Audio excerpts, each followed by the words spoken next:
Long ago, before Earth mortals maintained records of their history, an incredible conflict transpired, forever shaping the destiny of atoms of spring. Dark angels brought forth vibrant monsters on the Earth's surface, comprising the enemy blended from Earth's top elect predators, and possessed by bloodthirsty demons from hell.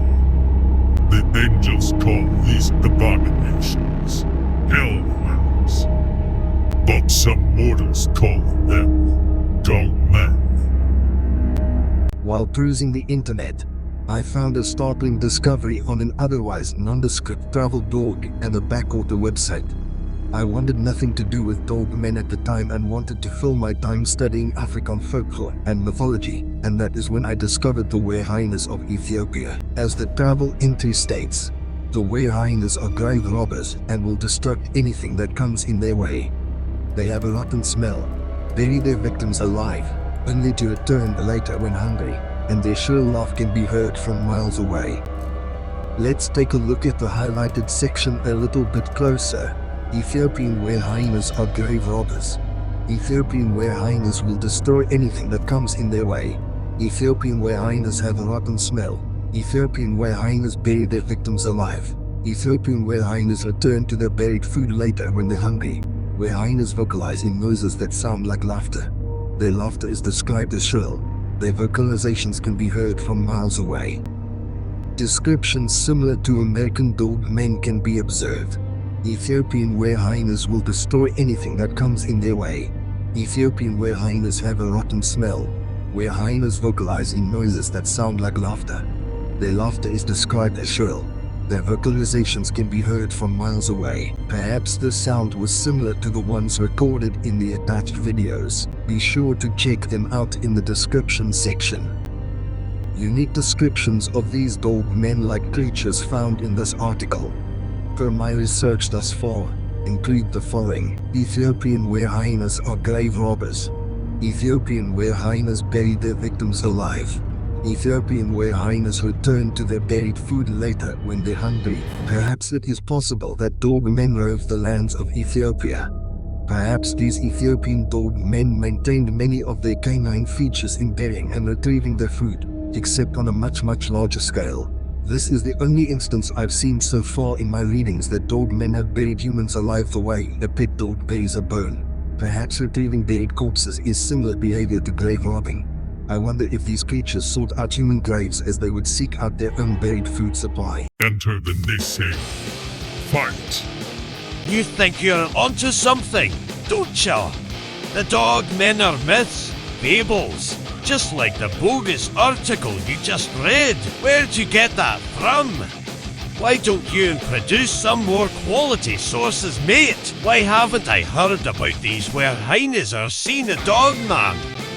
If they're actually part of African lore and legend, we've all would have heard about them by now. Go away now! Enter. I'm Wolf. You interrupted me before I could finish.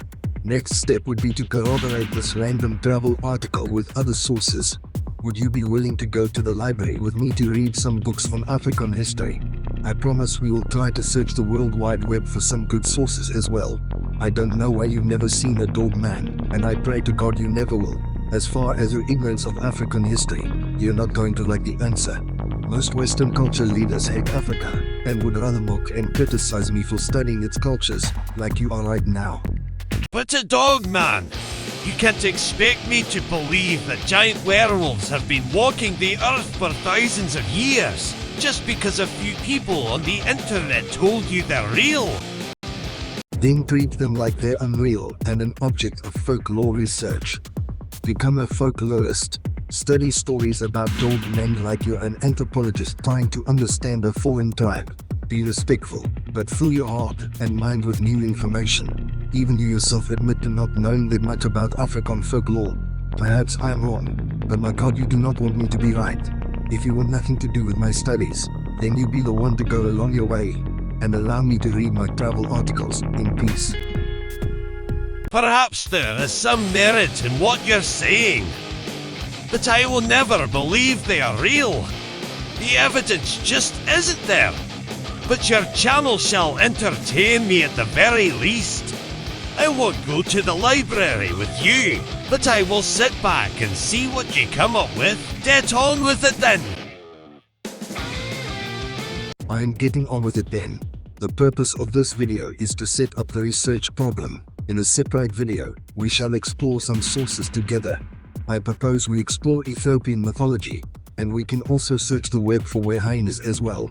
I am very tired and of poor health. I admit I can only handle so much of this Dogman drama at a time. When one gazes into the heart of darkness, one can become overwhelmed and physically feel weaker.